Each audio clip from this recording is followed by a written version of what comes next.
Mr. Bob's Railroad Workbench. We talk about math, science, history, trains, and do it all with some very fun activities.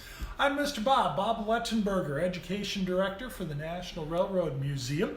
If you're us on Facebook Live and want to type in a question, feel free to do so. We'll answer those after the segment. If you'd just like to type in and let us know who you are and where you're watching, I'd like to hear from you as well. Also, make sure that you like the National Railroad Museum's Facebook page. Today on Mr. Bob's Railroad Workbench, we're going to be talking about a very fast train in the museum's collection and why it is so fast. The Dwight D. Eisenhower is a locomotive that was built for the London and Northeastern Railway in England back in 1937. And because of Dwight's shape and aerodynamics, the A4s, of which Dwight is one, were a very fast group of locomotives. In fact, a sister to the Dwight, the Mallard, set and still holds the world's record for speed for a steam locomotive at a little over 125 miles an hour. So, what do we mean by aerodynamics and how does it relate to the shape of Dwight D. Eisenhower?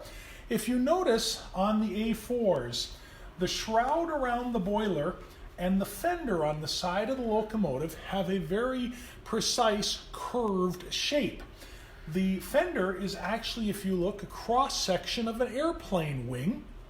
The front of the boiler shroud was modeled after a British airship from the 1930s.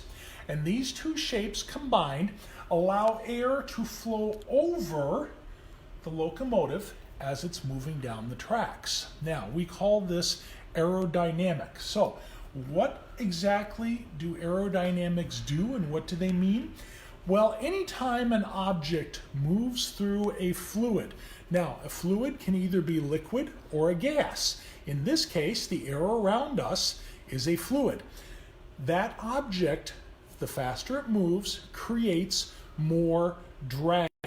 Drag slows us down, or to go faster causes us to use more fuel and be less efficient. Imagine this. If I were to throw a baseball has a certain aerodynamic shape, but yet drag is still created behind it, slowing it down.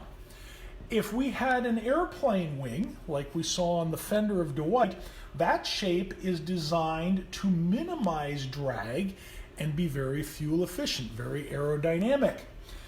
Likewise, if we had a board or some other kind of flat object, this is going to create a great deal of drag. It's not very aerodynamic and not very efficient. So, in the case of Dwight and his sisters, that aerodynamic shape that cuts down drag allows them to go as fast as they do. So, how does this relate to trains today? Well, I'm sure we're all aware of the fast trains that we see in England, France, Germany, China, Japan. The reason that those trains can attain the high speeds they do is because of aerodynamics, which cuts down on their drag. We're looking here at the Alpha train, one of the latest models of high-speed trains in Japan, and you notice that long, slender nose. It obviously will cut through the wind around it, the fluid, the air that it passes through, allowing it to go very swiftly.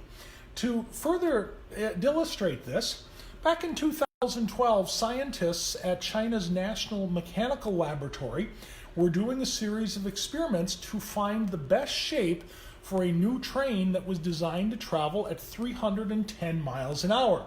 And as you can see here in their study, as they lengthened the nose of the locomotive, they attained less drag. On the chart here, pressure against the locomotive, higher in red, more pressure, more drag. Obviously, we'd like our numbers to be down in the green and blue section.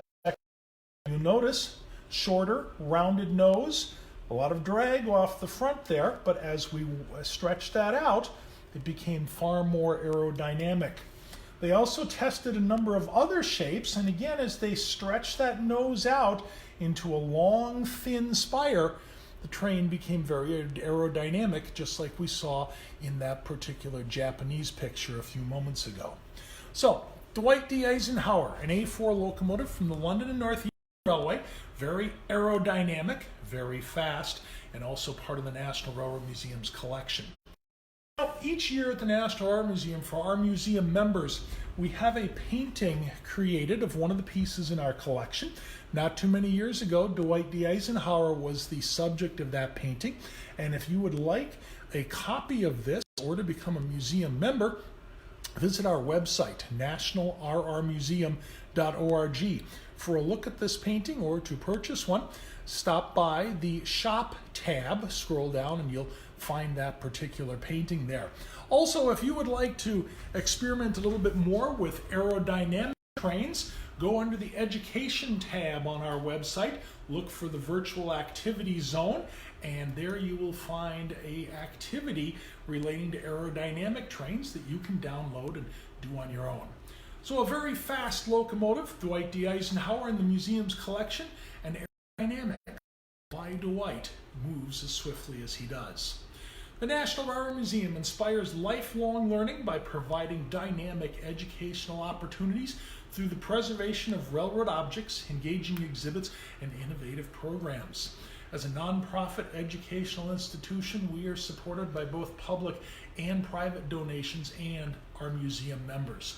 For more information on how you can support the National Railroad Museum or become a museum member, please visit our website, nationalrrmuseum.org. And thank you so much for all of your continued support. I'm Mr. Bob. Thanks for visiting Mr. Bob's Railroad Workbench, and we'll see you again real soon.